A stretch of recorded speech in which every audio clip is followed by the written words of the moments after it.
الصيام جنة فإذا كان يوم صوم أحدكم فلا يرفث يومئذ ولا يسخر فإن سابه أحد أو قاتله فليقل إني امرؤ صائم إلى آخر الحديث.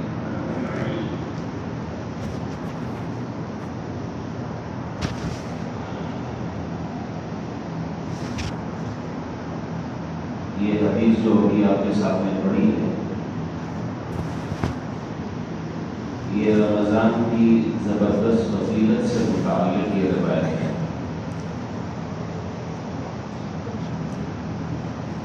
اس روایت کا ذکر تو انشاءاللہ تھوڑی دیر بعد میں کروں گا. البتہ چند متفرق باتیں چونکہ پہلا دن ہے اور اللہ تعالیٰ نے انشاءاللہ چاہا اور اللہ تعالیٰ نے توفیق دی تو انشاءاللہ 10 سے 12 منٹ 15 منٹ تک یہ حدیث کے درس کا سلسلہ رہے گا انشاءاللہ. نماز سے فارغ ہونے کے بعد اور دعا سے فارغ ہونے کے بعد یہ سلسلہ اور یہ حدیث کا درس شروع ہوگا جیسے کہ آج آپ نے دیکھا. وجہ اس کی یہ ہے بعض جگہ آپ نے دیکھا ہوگا بعض جگہوں پر کہ دعا سے پہلے اور حدیث کا درس ہوتا ہے. ان کی ترتیب اپنی ہے اور ہر آدمی کی سوچ اپنی ہوتی ہے. ہماری سوچ یہ ہے کہ اس درس میں بیٹھنا نماز کی طرح ہر آدمی پر فرض نہیں ہے. جس کو بیٹھنا ہے بیٹھے جانا ہو جائے. نہ کوئی پابندی ہے نہ یہ نماز کا کوئی حصہ ہے. سلام پھیرنے کے بعد امام کا مقتدیوں کے امام سے کوئی تعلق نہیں. تعلق اس معنی کر کہ ضابطے کا تعلق ختم ہو گیا لیکن رابطے کا جو تعلق ہے وہ انشاءاللہ مدِ نظر رہے گا. انشاءاللہ ہماری طرف سے تو رہے گا اب آپ کی طرف سے پتہ ہی رہے گا انشاءاللہ. ضابطے کا میں نے لفظ ذکر کیا کہ ضابطے کا تعلق جو ہے سلام کرنے کے بعد ختم. آپ جانا چاہیں چلے جائیں بیٹھنا چاہیں بیٹھے.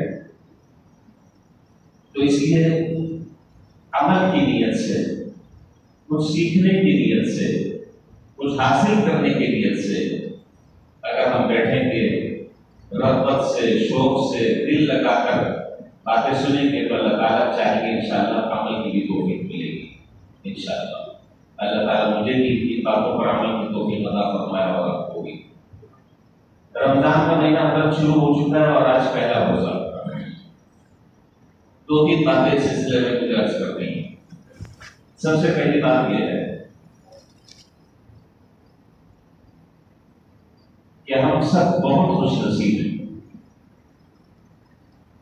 بہت خوش نصیب ہیں.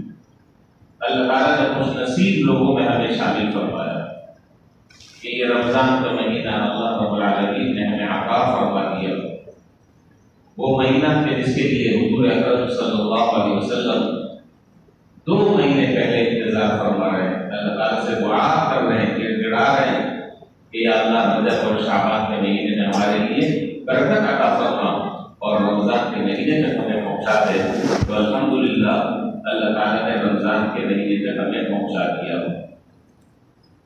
اس پر اللہ تعالیٰ کا شکر ادا کرنے کی ضرورت ہے زبانی طور پر بھی اور عملی طور پر بھی. زبانی طور پر تو شکر یہ ہے کہ اللہم لک الحمد ولک الشکر کما ينبغي لجلال وجهك وعظیم سلطانک. ان الفاظ کے ساتھ اللہ تعالیٰ کا شکر ادا کیا جائے. اور عملی شکر یہ ہے کہ اس رمضان کے مہینے کے ملنے کے بعد کوئی کام ہم سے ایسا سرزد نہ ہو کوئی ایسی غلطی سرزد نہ ہو کہ جو رمضان کی روح کے منافی ہو جو رمضان کے احکامات کے خلاف ہو جو رمضان کے آداب سے ہٹ کر ہو. کوئی کام ہم سے ایسا سرزد نہیں ہونا چاہیے. ایک بات. اور دوسری بات یہ کہ ہر آدمی کو اس بات کا اہتمام اور اس بات کی کوشش کرنی چاہیے کہ یہ رمضان میرا بقیہ عام زندگی کے رمضانوں سے مختلف گزرنا چاہیے انشاءاللہ.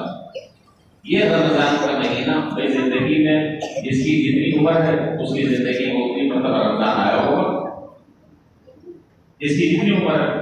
لیکن یہ رمضان کا مہینہ میرا عام زندگی کے رمضانوں سے مختلف ہو، کس اعتبار سے مختلف ہو؟ ہر اعتبار سے. اس رمضان کے مہینے میں میری بری عادتیں ختم ہوں، اچھی عادتیں میرے اندر پیدا ہوں، زیادہ سے زیادہ طاعات کی، عبادات کی، نیکیوں کی اللہ تعالیٰ کی طرف سے مجھے توفیق ملے، گناہوں سے حد تک امکان سے بچنے کا اہتمام کروں اور اس سے بچنے کی کوشش کروں، اور جتنا وقت ہے زیادہ سے زیادہ وقت میرا عبادت میں صرف ہو. اس بات کا اہتمام ہونے سے ہر آدمی کو کرنا چاہیے. اور انشاءاللہ اگر کریں گے تو اللہ تعالیٰ نے چاہا کہ رمضان کی رحمتیں اور برکتیں جو اللہ تعالیٰ بارش کی طرح برسا رہے ہیں انشاءاللہ ہم بھی ان برکتوں سے مستفید ہونے والے ہوں گے. یہ بڑا عجیب مہینہ ہے. صحیح بات یہ ہے کہ نہ میں اس کی حقیقت آپ کے سامنے رکھ سکتا ہوں اور نہ آپ سمجھ سکتے ہیں. اللہ تعالیٰ بڑے بڑے مجرمین کو، بڑے بڑے عادی جرم کرنے والوں کو، بڑے بڑے باغیوں کو، گناہ کرنے والوں کو اللہ تعالیٰ اس مہینے میں بخشے. اور اللہ تعالیٰ کی کیا رحمت کا کہنا، کوئی لمحہ ایسا نہیں ہے 24 گھنٹے میں کہ جس میں اللہ تعالیٰ کی رحمت جھوم جھوم کر نہ برس رہی ہو. گناہگاروں کے لیے توبہ کا دروازہ نہ کھلا ہو. 24 گھنٹے کیا دن، کیا رات، کیا افطاری، کیا سحری، اور ہر وقت اللہ تعالیٰ کی طرف سے توبہ کا دروازہ کھلا ہوا ہے. مغفرتیں اللہ تعالیٰ فرما رہے ہیں. تو ہم بھی اپنے آپ کو اس مغفرت کا اہل بنانے کی کوشش کریں. اور آخری بات یہ ہے کہ بہت اہمیت کے ساتھ اس بات کو سمجھنے کی ضرورت ہے کہ رمضان کا احترام ازحد ضروری ہے. میں نے جیسا کہ شروع کر دیا کہ کوئی کام ایسا ہم سے سرزد نہ ہو، کوئی زبان سے ایسا لفظ ہم سے نہ نکلے، کوئی عمل ہمارا ایسا شاطر ہم سے نہ ہو کہ جو رمضان کی روح کے منافی ہو، جو رمضان کے آداب اور احترام کے اور رمضان کے تقدس کے خلاف ہو. کوئی عمل ہمارا ایسا نہ ہو. بہت زیادہ بھوک کر ہمیں قدم رکھنے کی ضرورت ہے. ایک مہینہ ہے، ادب کے ساتھ گزار لیں گے تو بھی گزر جائے گا، بے دلی کے ساتھ گزاریں گے تو بھی گزر جائے گا. وقت نہیں رکتا کسی کی وجہ سے وقت نہیں رکتا. وقت تو مسلسل چل رہا ہے. اگر قدر کر لی اور جو باتیں انشاءاللہ اللہ تعالیٰ کو فٹ دے کے بیان کروں گا ان باتوں پر اگر عمل کی تو فٹ مل گئی تو اللہ نے چاہے انشاءاللہ زندگی ہماری چینج ہوگی، ہماری فکر چینج ہوگی، سوچ ہماری تبدیل ہوگی اور زندگی میں ایک مثبت انقلاب انشاءاللہ اللہ تعالیٰ نے چاہا برپا ہوگا. نزہۃ المجالس ایک کتاب ہے، اس میں ایک مختصر سا واقعہ لکھا ہے.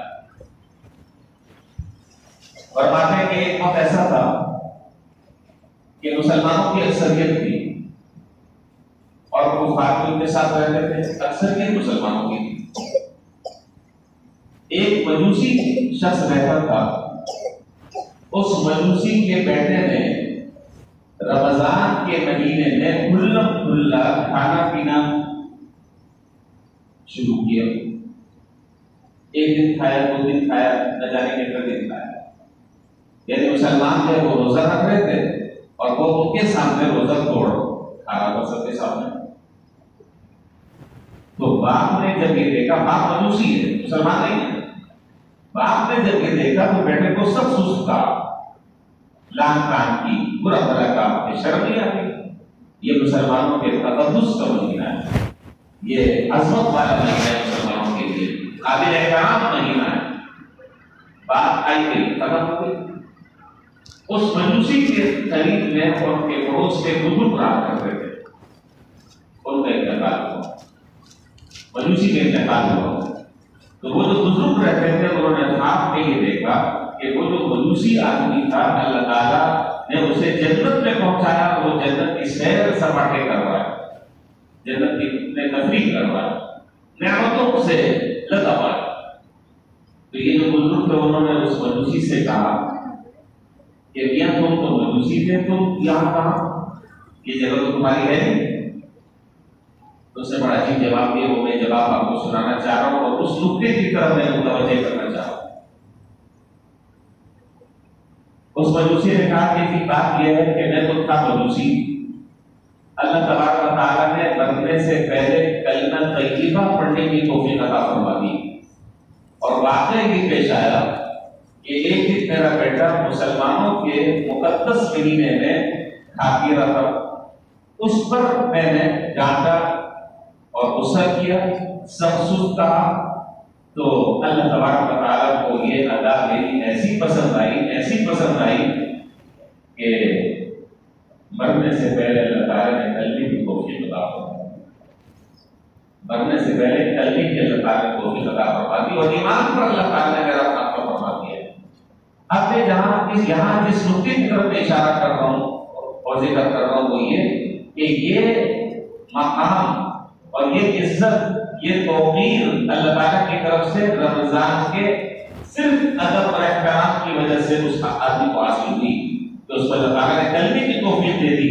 تو اگر کوئی شخص رمضان کے روزے اور رمضان کا پورا دن اور رات اگر اس کے تقاضوں کے مطابق اگر گزار لے تو آپ اندازہ لگائیے کہ اس کا مرتبہ اور مقام کیا ہوگا،